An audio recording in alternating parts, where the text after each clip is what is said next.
Pépito, cet article s'appelle T'étais où? Du coup, la première question est simple. T'étais où? Qu'est-ce que tu deviens? Qu'est-ce que tu fais dans la vie? Alors, j'ai quitté le monde du rugby moi il y a 3-4 ans maintenant. Voilà, suite à quelques blessures à répétition. Donc j'ai pris la décision d'arrêter et puis de passer à autre chose. Et ça va faire maintenant 3 ans que je suis, vous voyez ici, chez les Transports Lataste. J'ai rencontré Bernard Lataste moi il y a 3 ans maintenant. On a plutôt sympathisé. Dans un premier temps, c'était voilà, pour filer un petit coup de main à l'Anglette Olympique, qui évolue en Fédéral 1. Et très vite, ça s'est transformé par voilà, par une embauche dans sa boîte. Donc je suis attaché commercial chez Transport Latas depuis maintenant 3 ans. Du coup, c'est une rencontre, mais cette fin de carrière, cette après-carrière, tu l'avais préparée à l'avance ou c'est Oh. cette rencontre qui a tout déclenché? Alors je l'avais préparé, ça se prépare quand même. C'est vrai qu'avant d'évoluer dans le milieu professionnel, je connaissais quand même voilà, je dirais la vie normale. La vie normale. Quand je jouais à Biarritz, à l'époque, c'était en 96-99, je travaillais à Asparin, je travaillais chez Lawak, le groupe Lawak, chez Chariton. Et puis et je jouais en même temps. Donc je savais qu'un jour, ça allait s'arrêter et qu'il fallait revenir dans la vie normale. Mais malgré tout, même en le préparant, c'est vrai que ça surprend. Ça surprend parce que bon, du jour au lendemain, voilà, on n'a plus ce réflexe de prendre le sac, d'aller à l'entraînement. Donc voilà, il m'a fallu 5-6 mois d'adaptation.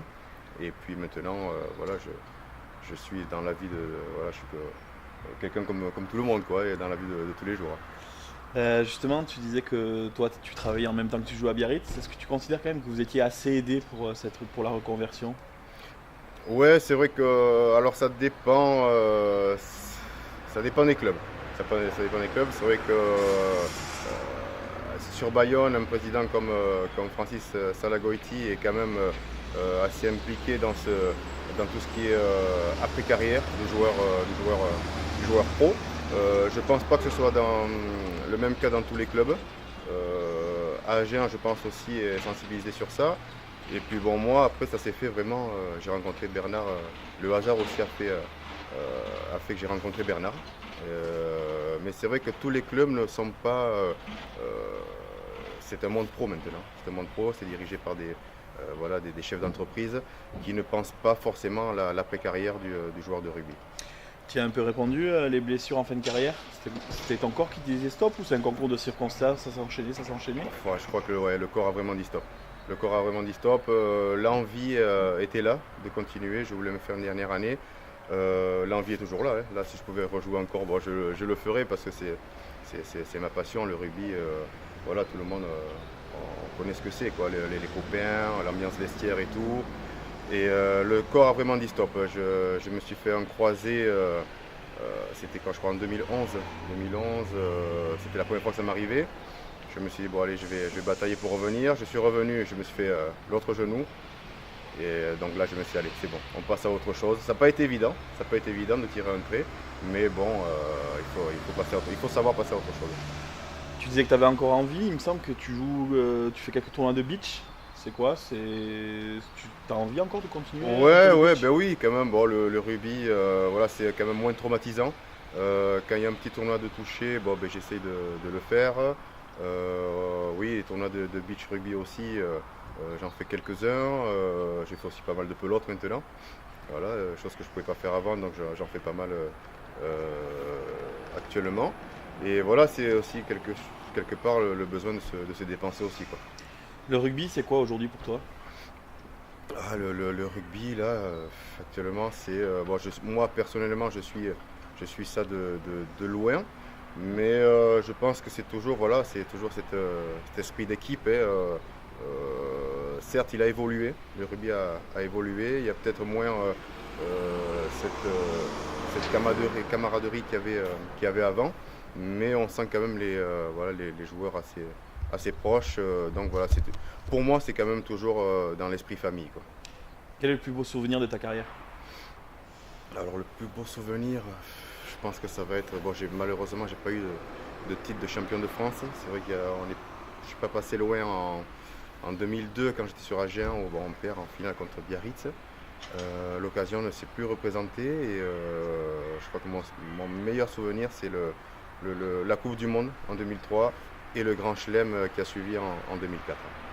La plus grande déception? La plus grande déception, ça a été la descente en Pro D2 en 2006. Je crois que c'est ça, 2006 ou 2007. La descente en Pro D2 avec le SU Agen. Quand tu regardes en arrière, tu penses quoi de ta carrière? Quand je regarde en arrière, je suis plutôt satisfait parce que bon, j'ai débuté à Sarre. J'ai débuté à Sarre.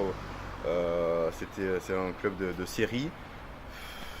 Je ne pensais jamais un jour évoluer au plus haut niveau. Donc j'ai franchi les étapes vraiment au fur et à mesure, quoi, et j'ai franchi les paliers petit à petit jusqu'au jour où je me suis retrouvé en équipe de France. Mais après ça va très vite. Ça va très très vite, on n'a pas le temps de voir passer. Et je suis plutôt satisfait. Après on voudrait toujours en faire plus, hein, ça c'est sûr. Si j'avais eu moins de blessures, peut-être que j'aurais fait autre chose.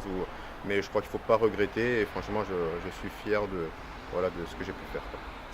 Est-ce qu'il y a eu un moment où tu as compris justement que tu allais arriver à être professionnel, arriver à jouer en équipe de France? Il y a eu un moment où tu t'es dit ça y est, c'est bon? Je crois que ça a été mon départ sur Agen. Mon départ sur Agen, quand j'étais sur Biarritz, j'évoluais un petit peu avec l'équipe 1, mais c'était pas régulier. Et le fait que je parte comme ça, que je quitte un petit peu mes bases, parce que c'est vrai que sur le Pays-Bas j'étais bien, j'étais même trop bien. Donc le fait de partir avec mon épouse a fait que je me suis donné à fond pour le rugby. Et au bout de quelques mois, j'ai senti que je pouvais peut-être franchir un cap. Et puis ça a été le cas, je suis arrivé à Agen en 99 et j'ai connu ma première sélection en 2001, donc ça a été très vite. Consultant, dirigeant ou entraîneur, c'est quelque chose qui peut t'intéresser? Pas dans l'immédiat. Pas dans l'immédiat. C'est vrai que j'avais quand même envie de faire un break après le rugby, profiter de ma famille, bouger un peu plus les week-ends. Alors entraîner, c'est compliqué, je pense que c'est peut-être pas fait pour moi. Mais pourquoi pas, oui, filer un petit coup de main, que ce soit au niveau partenariat ou même les jeunes, quoi, aider les jeunes. Pourquoi pas. Tu as joué dans les 2 clubs basques. Qu'est-ce que tu pensais du rapprochement qu'il y a eu juste avant l'été? Le derby, alors là c'est la question piège là. Mais disons que j'ai connu les 2 clubs. Le derby c'est quelque chose de fantastique. Au Pays Basque, c'est quelque chose à vivre, quoi, que ce soit en tant que joueur ou même quand on est supporter. C'est quelque chose de fabuleux. Quand on a parlé de fusion, c'est vrai qu'on sentait vraiment les 2 clubs en danger. Il y avait de se dire que Bayonne ou Biarritz risquaient de disparaître, d'évoluer en fédéral. C'est vrai que quelque part ça faisait peur. Donc moi je me suis dit oui, ok, pourquoi pas rapprocher les 2 clubs et faire qu'un. Mais c'est vrai que là actuellement les 2 clubs évoluent en Pro D2. Quelque part c'est quand même un très bon niveau. Donc pourquoi pas. En fait je comprends les personnes qui veulent faire la fusion et ceux qui ne veulent pas du tout. C'est vrai que quand on voit encore dernièrement le derby de jeudi, quoi. C'est vrai que c'est quelque chose de fabuleux, donc de se priver de ça c'est dur, quoi. Est-ce que tu suis un peu la Pro D2 maintenant que les 2 clubs y sont? Oui, je suis. Ouais. Je suis tous les week-ends. J'essaie d'aller de temps en temps voir quelques matchs, mais je suis tous les résultats. Ouais. T'es surpris un peu par la saison de Bayonne? Alors je suis agréablement surpris.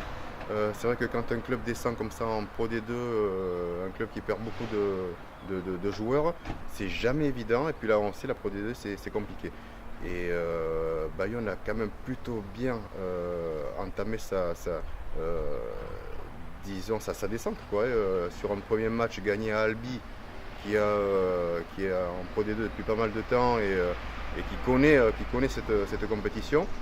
Moi j'ai dit chapeau, et puis on aurait pu se dire que c'était de la chance, mais Bayonne a su confirmer derrière.